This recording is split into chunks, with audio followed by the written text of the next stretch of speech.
Tan-Kote and Resolene are both great products, but they are different products. So let's take a look at what each one is and how to use them. So first off, let's start with Resolene. It says right on here, it's a protective acrylic finish for leather. So this is designed to be a top coat for leather, over tooled leather, smooth leather, anything except for the suede leather, the rough out, the fleshy side of leather. It's not meant for that suede stuff. Now this will work really good at smoothing out a rough out, but it won't leave it that nice suede look that you're after on that. This product here can also be used as a resist. So we're going to get into that. Acrylic finish, and it's sealing that leather off. So this piece here has been treated with Resolene, this one with Tan-Kote, and they have sat and dried. They actually dried overnight, so they're plenty dry. I'm just taking some water here out of this dish. I want to show you here. When I put water over this, you can see how that beads up.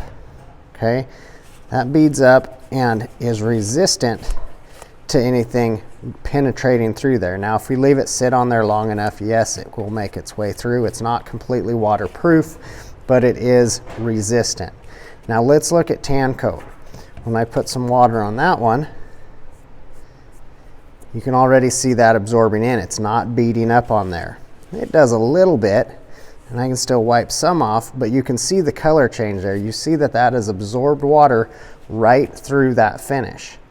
Now they both leave a nice finish. This one has a little bit of a shine to it. This one here has a little bit, but we can buff this one as well. We can really buff both of them, but it'll take kind of a nice little luster or shine to that. But the big difference is this one is allowing penetration where Resolene does not. Okay, that's going to resist that. Now, what does that mean for how we use these and when to apply them? As a top coat and a finish, we're going to talk about using this at the very end. If I use Resolene on a project, for example, a saddle, we'll take that on a saddle, and you're going to ride that saddle, and where your legs are and your seat is, you're going to be wearing through that Resolene finish over a given period of time, and then you go back to oil that saddle and condition it later. The spot that doesn't have that Resolene wore through, it's going to resist your oil. The spot where you've broken through that finish, that'll take the oil, and now you're going to have mismatched color on your product, in that case a saddle. Now something that is not getting re-oiled and stuff, Resolene's great. I run Resolene as a finish on most everything out of the shop. We condition things, our belts and things like that are conditioned with oil, and then we run through our finish process, dyes and antiques and whatnot, and then that Resolene's on the end, seals off, good to go. Now Tan-Kote, when we look at that as a finish, as that final coat, again, we don't get that water resistant. We get that nice coating off there that's going to help resist some of your hand oils and dirts a bit, but that will allow things to penetrate through there. In the case that we used with the saddle, really handy, because now I can recondition and oil that thing, and it's going to take that all the way through there, the entire project. Now, where we get the big misuse on these products is as a resist. And when we talk about that, we're talking about antiquing. So if I look at something that has been antiqued with a resist, we'll take this project here. Now the backgrounds that are really dark, those have been dyed with a leather dye from Phoebeans. But you can see the dark in all of the decorative cuts down in our veinner, our bevel lines. That's the antique sitting down in there, but the antique has been wiped off of the smooth leather because there was a resist put down. Now, another form of antique is when you're going to kind of antique that whole thing, and you're wanting to get that color throughout your whole project. And we'll talk about that one in a second, but for the resist here, if we use Resolene for a resist, it has that waterproofing to it. So that's going to allow that to wipe off of there. Tan-Kote, we saw how that water penetrated. Antique's going to penetrate just the same. So for this example here, if I'm going to be putting a resist down and then antiquing, I'm going to be using a paste antique. And we'll get into antique on a different video. We look at paste antique versus gel antique, and there's two different things there. And again, we'll have a whole different video on that. But for the case of this one, we're going to take our antique, and I'm going to work in circles here. Make sure we're getting down in the cracks and cuts and all the things that we want. Now, even though that resists, I don't ever leave it sit on there too long. If I'm going to leave it sit, it's because I'm trying to achieve a different look rather than that two-tone look where it gets down just in our cuts and our detail tools. So that wipes right off of that smooth leather. Now, contrary to that, we're going to put this same antique onto this piece that has been treated with Tan-Kote, and we'll see how well that acts as a resist. Make sure we get down in all of our cuts and cracks there. That's going to be it for our antique. We'll set that aside. Now, same thing, let's come back and wipe this off.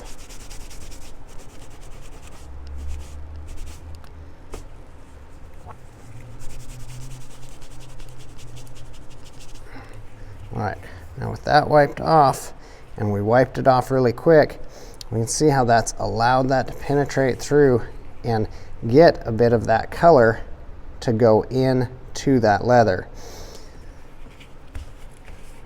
Now, the longer we leave that sit, the more that's going to penetrate. So the Tan-Kote will resist some, but not to the same degree that your Resolene will. That's why you see that difference in color. So what I hear people doing is using a Tan-Kote as a resist, but expecting that really crisp contrast that you're getting with the Resolene.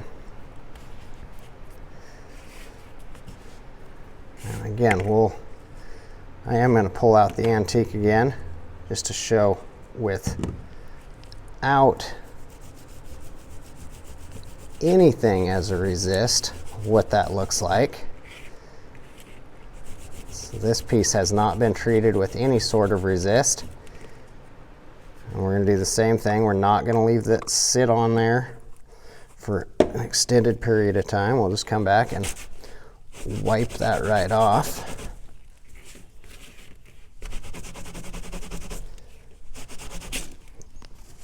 Keep a hold of it.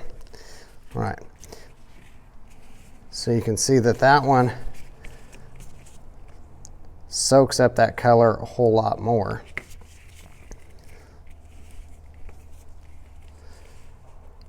So all three together here, hopefully with the light you can see the difference, but this is going to color all of your leather to a degree. The Tan-Kote, that's going to resist a little bit, but still allow that penetration through there. And the most crisp color contrast to your resist is going to come from our Resolene. Put those back in their right spots. And then I want to show you as a top coat how I apply both the Resolene and the Tan-Kote. So either one, I'm in a pretty good habit of shaking them up. And then with a scrap of sheepskin here, with the right scrap, I'm going to just get a little bit on that scrap.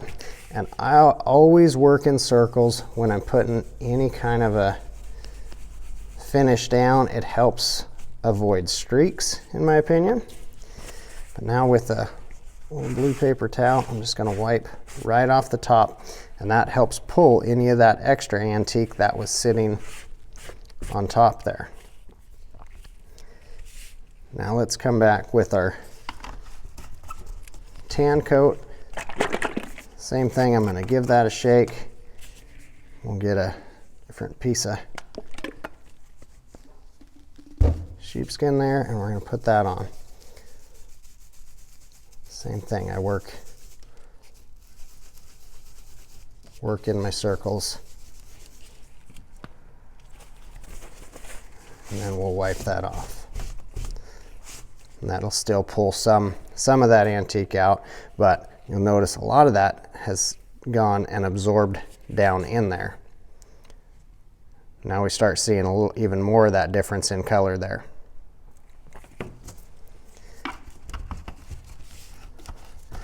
Now why do we use Tan-Kote quite a bit in here if we use Resolene on it, just about everything?